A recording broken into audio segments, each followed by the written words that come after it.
దేవుడు నా హృదయంలో పెట్టిన తలంపు ఏంటంటే బెస్ట్ పాస్టర్ బ్లెస్డ్ బిలీవర్స్ అనే అంశాన్ని ధ్యానం చేద్దాం ఈరోజు.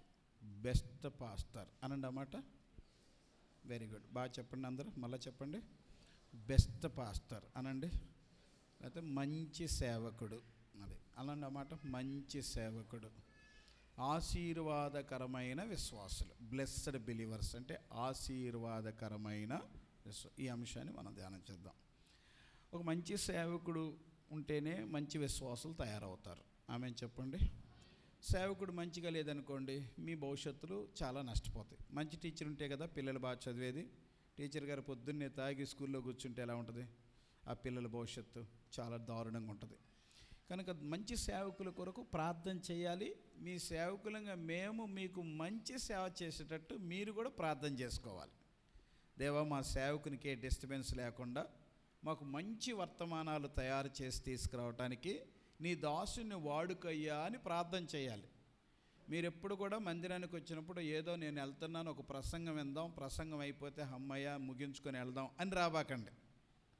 మీకు దేవుని రేమ, నేను దేవుని దగ్గరికి వెళ్తున్నాను, నేను దేవుని వాక్కును ఐ వాంట్ రిసీవ్ ఇట్, నేను దాన్ని తీసుకోవాలి. దేవుడు నాతో మాట్లాడతాడు, దేవుడు నన్ను ఆశీర్వదిస్తాడు తన వాక్యం ద్వారా, దేవుడు నన్ను బలపరుస్తాడు తన వాక్యం ద్వారా, దేవుడు నన్ను దీవిస్తాడు తన వాక్యం ద్వారా. సో నేను దీవెనలు పొందుకోవటానికి వెళ్ళాలి, నేను ఆశీర్వదించబడాలి, నేను దేవుని వాక్యం ద్వారా బలపరచబడాలి, ధైర్యపరచబడాలి. అదొక కార్యం కొరకు మందిరానికి రండి. చర్చికి వచ్చే వాళ్ళందరూ దేవుని కార్యం చూడాలి అని ఆశతో రండి.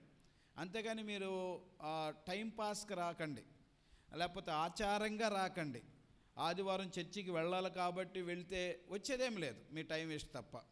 కనుక మీరు మంచి ప్రేయర్ఫుల్గా మంచి విశ్వాసంతో వస్తే దేవుడు మీతో మాట్లాడతాడు. ఆమెను చెప్పండి అందరూ. ఎవరు మాట్లాడతారు? దేవుడు మాట్లాడతాడు. దేవుడు మాట్లాడితే కార్యం జరిగిద్ది, నీకు మేలు జరిగిద్ది. కనుక మంచి సేవకుడు ఎలా ఉంటాడు అనేది 2-3 మాటలు చెప్పి, మంచి దీవించబడే విశ్వాసులు ఎలాంటి లక్షణాలు కలిగి ఉంటారు అనేది మనం క్లుప్తంగా నేర్చుకుందాం. రండి, అపోస్తుల కార్యములు 2వ అధ్యాయము 36వ వచనం చదవండి. 36వ వచనం నుంచి 37వ వచనం వరకు చదవండి. అందరూ తీసుకోండి. అపోస్తుల కార్యాలు 2వ అధ్యాయము 36వ వచనం నుంచి.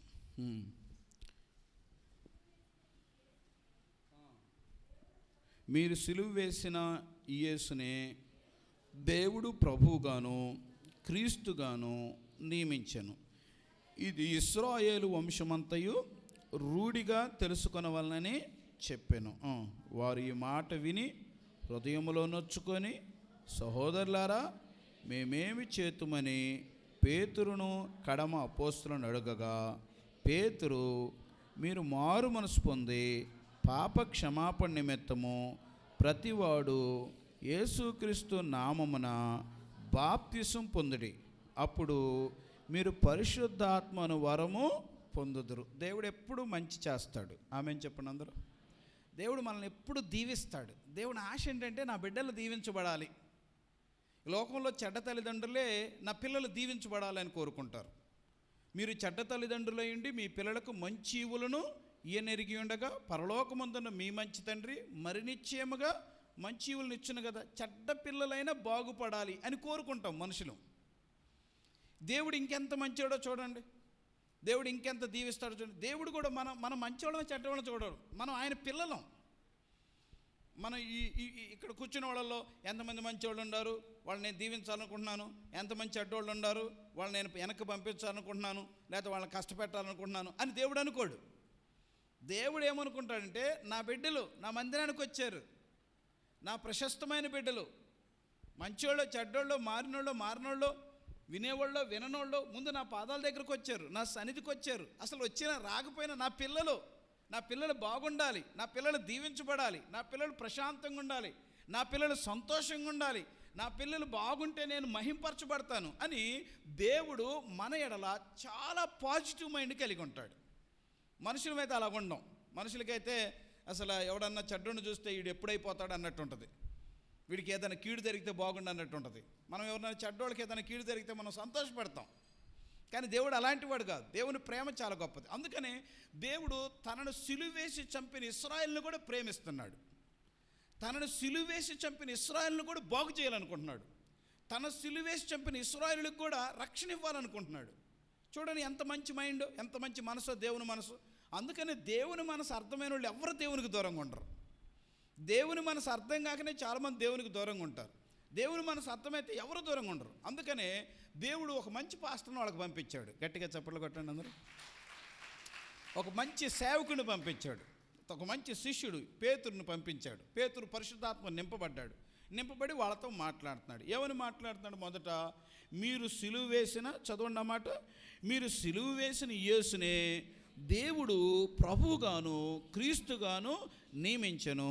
ఇది ఇశ్రాయేలు వంశమంతయు రూఢిగా తెలుసుకొనవలనని చెప్పాను. అంటే ఈ మంచి సేవకుడు దేవుని చేత అభిషేకించబడి తన ప్రజలతో, తన దేవుని ప్రజలతో ఏం మాట్లాడదంటే, మీరు సిలువ వేసిన యేసును దేవుడు ప్రభువుగాను క్రీస్తుగాను నియమించనని ఇశ్రాయేలు వంశమంతా రూఢిగా తెలుసుకోవాలి అని చెప్తున్నాడు. అంటే వాళ్ళతో ఏం మాట్లాడు? మీరు సిలువ వేసిన యేసును మీరు సిలువ వేశారు అని చెప్తున్నాడు. మీరు చంపేశారు అని చెప్తున్నాడు. ఒక మాటలో చెప్పాలంటే మీరు తప్పు చేశారు అని చెప్తున్నాడు. మీరు పాపం చేశారు అని చెప్తున్నాడు. ఎవరితో చెప్తున్నాడు? చేసిన వాళ్ళతో చెప్తున్నాడు. ఎవరు చెప్తున్నారు? దేవుడు తన దాసుల ద్వారా, సేవకుల ద్వారా, లేకపోతే అపోస్తుల ద్వారా మాట్లాడుతున్నాడు. ఇప్పుడు మంచి పాస్టర్కు ఉండే మొదటి లక్షణం ఏంటంటే, విశ్వాసులు లేకపోతే తన ఎదుట కూర్చున్న ఆడియన్స్ యొక్క అవిధేయతలు, పొరపాట్లు, లేకపోతే వాళ్ళు నష్టపోవటానికి కారణాలు స్పష్టంగా చెప్తారు. స్పష్టంగా ఎందుకు చెప్తాడు? వాళ్ళని ఇబ్బంది పెట్టడానికి కాదు, వాళ్ళని బాగు చేయటానికి, వాళ్ళని రక్షించడానికి, వాళ్ళని బలపరచడానికి, వాళ్ళని నూతనపరచడానికి. కనుక మన యొక్క అవిధేయతలు మనం ఎందుకు, మన సక్సెస్ ఎక్కడ ఆగిపోయింది? ఆమె చెప్పండి. మనం ఎందుకు ఇంకా దేవుని ఆశీర్వాదాలు ఇంకా పొందలేకపోతున్నాం? ఇంత మంచి దేవుణ్ణి కలిగి ఉండి, ఇంత మంచి వాక్యం మన చేతిలో పెట్టుకొని ఎందుకు మనం ఇంకా అవమానాలు, బాధలు, కష్టాలు, శ్రమలు, శాపాలు, రోగాలు ఇవన్నీ ఎందుకు అనుభవిస్తున్నాం? దీనికి కారణం దేవుడు చెప్తున్నాడు. తన సేవకుని పంపించి ఏదో ఒక ఆటంకం ఉంది, ఏదో ఒక శోధన ఉంది, ఏదో ఒక అబ్స్ట్రకుల్ మన లైఫ్ని సక్సెస్ కాకుండా చేస్తుంది, మనం దీవించబడకుండా చేస్తుంది. దాని గురించే దేవుడు పేతురు ద్వారా మాట్లాడుతున్నాడు. ఓ ఇశ్రాయేలులారా, మీరు నా ప్రజలే, నేను ఎన్నుకున్నాను, నేను మీ దేవుణ్ణి, మీరు నా ప్రజలు. కానీ మీకు ఇన్ని కష్టాలు ఎందుకో తెలుసా? ఇన్ని సమస్యలు ఎందుకో తెలుసా? ఇన్ని బాధలు ఎందుకో తెలుసా? మీరు అన్యుల చేతులు ఎందుకు పడుతున్నారో తెలుసా? మీరు మిమ్మల్ని రక్షించడానికి వచ్చిన యేసును మీరేం చేశారు? చెప్పండి, ఏం చేశారు? సిలువేశారు. మీరు చంపారు, మీరు చంపేశారు, మీరు హత్య చేశారు. ఇది చెప్తున్నాడు. ఇప్పుడు నేను మీతో ఒక మాట అడుగుతున్నాను. మనల్ని బాగు చేయాలనుకున్న దేవుడు మన యొక్క అవిధేయతల గురించి, మన తప్పుల గురించి మనతో సూటిగా మాట్లాడటం మనకు మంచిదా కాదా? మంచిదైతే మంచిదనండి, కాదండి కాదనండి. మంచిదే కదా? మంచిదే కదా? నువ్వు సక్సెస్ అవ్వలేకపోవటం నీకు ఇది కారణం అని చెప్పడం మంచిదే కదా? నువ్వు ఎదగలేకపోవటానికి కారణం ఇది అని చెప్పడం మంచిదే కదా? నీ బాధలకు, నీ శ్రమలకు, నీ శాపాలకు, నీ సమస్యలకు కారణం ఇది అని చెప్పడం మంచిదే కదా?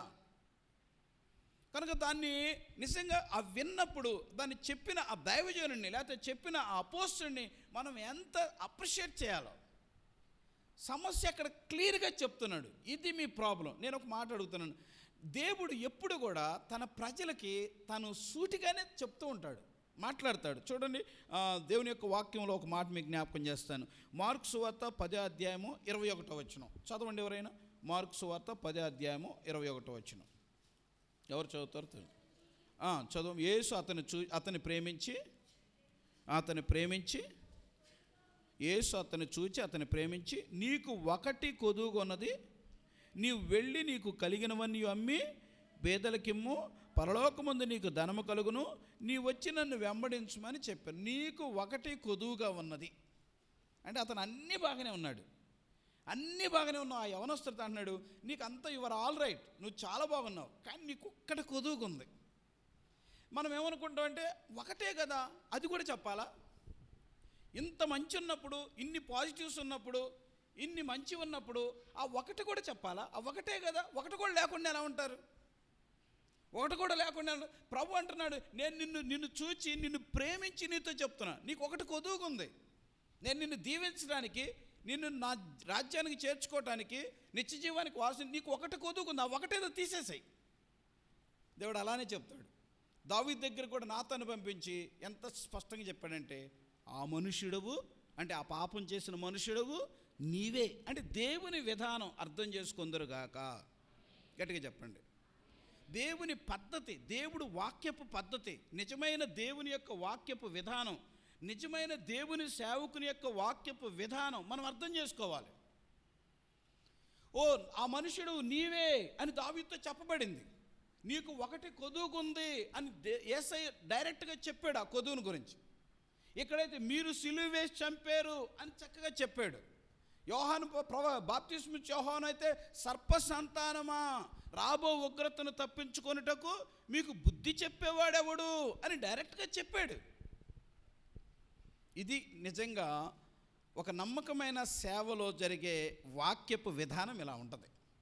అలా కాకపోతే నువ్వు వెళ్ళిపోతావు కదా, ఇంకొక అరగంట అయితే చాలు, ఇక కనీసం అన్నం కూడా తినకుండా వెళ్ళిపోయే వాళ్ళు ఉంటారు పాపం హడావుడిగా. ఇంకొక అరగంట అయితే నువ్వు వెళ్ళిపోతావు కదా, మరి నీ గురించి, నీ దీవెనల గురించి, నీ ఆశీర్వాదాల గురించి, దేవుడు నిన్ను ఆశ్రయించే విధానం గురించి, నీకు ఉన్న ప్రాబ్లం నీకు చెప్పబడకపోతే ఏం లాభం?